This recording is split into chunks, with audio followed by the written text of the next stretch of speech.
Magandang araw mga kaibigan. Bigyan natin ngayon ng opinion, reaction itong post ng News 5. Bumelta si DPW Secretary Manuel Bunuan sa mga pahayag ni Oriental Mindoro 1st District Congressman Panaligan, kasi sinasabi ni Panaligan, hindi kami yan, DPWH yan. Sabi naman ng sekretary, hindi kami yan. So, sinong nag-insert? Ayan, title. Sinong nag-insert? Pinabulaanan ni Department of Public Highways Secretary Manny Bunuan ang pahayag ni Oriental Mindoro 1st District Representative Arnan Panaligan na DPWH umano ang nasa likod ng malaking insertions para sa flood control project sa Oriental Mindoro. Ayon sa kalihim, walang kakayahan ang DPWH na magsingit ng dagdag pundo sa national budget. Okay? Ito ang exact pahayag ni Congressman Panaligan. Maaring ang ahensya rin na involved ang naglagay ng budget insertions, ang DPWH. Yun ang pahayag niya noong August 21. Ito naman ang sagot ni Secretary Bunuan. Hindi po. We are not part of the BICAM at all. August 22 na pahayag ni Secretary Bunuan. Tanong, sinong nagsingit? May nabasa akong comments kanina. Ang mga katutubo sa Mindoro, ang mga mangyan, ang nagsingit. Okay, so todo din na yung congressman. In fairness, sa congressman, kilala ko ito, nung nasain ako doon, mayor pa siya ng Calapan City. Pagkakakilala ko, mabait naman siya talaga. Very humble, very accommodating. So ngayon, nasasangkot siya sa controversial ito na hindi ako yan, talagang todo deny siya. Ito, masasagot lahat yan kung yung hinahanap ni Congressman Toby Chanco na small committee report. Kasi doon na nagkasingitan. Kung hindi ilabas yun, manatiling misteryo itong mga kung sinong nagsingit. And in fairness, sa DPWH Secretary, although marami nang nananawagan na dapat mag-resign siya out of delikadesa, ako naniniwala ko na walang magagawa ang DPWH sa pagsingit. Ang mga budget insertion, mga mambabatas lang nang magsingit. Either isiningit ng lower house or isiningit ng Senado. Sila lang ang makapagsingit. Never. Kasi naniniwala ako kay Secretary Bunuan, yung paliwanag niya na sa NEP, National Expenditure Programs, nandun yung mga matitinong proyekto. Kompleto yun ng mga feasibility studies ba o mga nag-undergo ng vetting process. Nandun yun. Eh, maliit lang yun eh.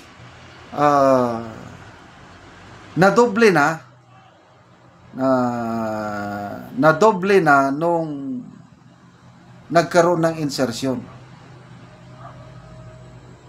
At yung insertion nangyari doon sa BICAM or after BICAM, yung sinatawag na small committee report. Ilalabas ba yun? Small committee report? Yun ang tanong na hindi pa masagot. Kaya, nagkakaroon na ng tulungan si Congressman Toby Chanco, parang nag-iisa lang siya na nag-iingay sa House na naghahanap nasaan yung small committee report para makita natin ang mga insertion, sinong gumawa ng mga amendments na yan, sino. Plus Senado, ang Senado, lahat sila gustong makita. So, mag-ingay po tayo, mga kababayan, hindi tayo tatahimik hanggat hindi lalabas yun. Kasi pag hindi mailabas yun, baka ito na yung sinasabi ng Pangulong Marcos Jr. na we cannot track them. Ang contractor, madaling ipinpoint. Ang DPWH, lalo na yung district engineer, madaling ipinpoint. Yung politiko ngayon, na nasa likod ng insertion na yun, paano mo yun mapangalanan? Ay wala. Sa ngayon sa naiintindihan, hindi mo malalaman kaninong insertion yun, kaninong proyekto yun, hindi mo malalaman. Maliban lang kung ang mga kontraktor na naiipit na at magsasalita. Sana mayroong ganong kontraktor, sana may mga district engineer na makita nila, mapre-preso na rin lang sila. Isipin niya, bakit ako lang? Kakunti ang nakatanggap ko, mas malaki ang natanggap ng politiko. Sasabihin niya ngayon yung politiko. Yun. Mamaya, ang politiko, todo deny na naman. Kung walang maipakitang resibo, walang paper trail, adi, ligtas ang politiko, ang kawawa dito, yung district engineer at saka yung mga kontraktor. So, may mananagot ba dito? Depende sa political will ng Pangulo. Kasi sa ngayon, yung sinasabi niya na we cannot track them, parang surrender na naman yun. Bakit sabi niya na, anong magagawa natin? Gaganon na naman siya. We cannot track them, sabi niya eh. Wala daw. No records daw. O paano na lang yan kung walang records? Hindi pwede yun sa Republic Act o yung RA 9184 or Government Procurement Law. May record talaga yan. Kung walang record, sinadya talaga na hindi na mag-record kasi nga may itinatago sila. Okay, so dyan lang muna tayo. Huwag muna tayong maghusga. Kung talagang walang kinalaman si Congressman Panaligan, patunayan niya sa investigasyon. Patatawag ba siya sa Blue Ribbons? I don't know. So, ang asahan natin itong sa Pangulo sana, yung no-nonsense investigation. Kailang hanggang ngayon, malabo pa rin kung sino-sino ang mag-imbestiga dito sa mga flood control projects na palpak na palpak. Okay, salamat mga kaibigan sa inyong pagsubaybay sa ating channel. Nakakatulong kayo ng malaki sa tribong Talandig ng Bukidnon dahil ang sweldo natin sa channel na ito is pantulong sa tribo. Ngayon, namimigay tayo ng mga libreng yero at pako para ang tribo makapagpatayo naman ng mas maayos na tirahan.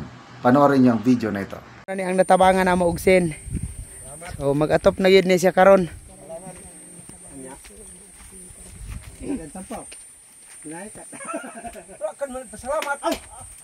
So trapal lang ang yang atop. O karon mo na ni ang atop ni Angkol nga trapal lang, so karon mag-atop na ni siya. Pulihan na ni siya og gero kay natagaan naman siya. Tanggal. So muna ni ang itsura sa iyang payag ni Angkol.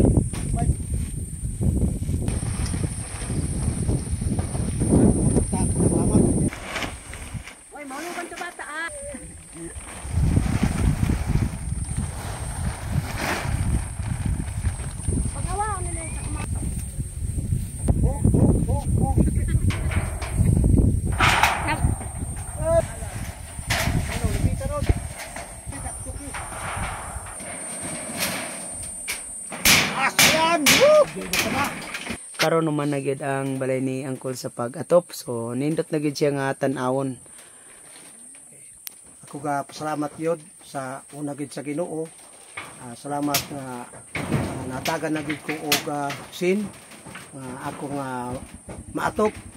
So akong pasalamatan og ako maga-ampo kanunay nga ang sponsor nga matagan og mayong panglawas og dugang kadasig sa paghatag sa mga sin nga sama sa ato gyapon nga kabalay.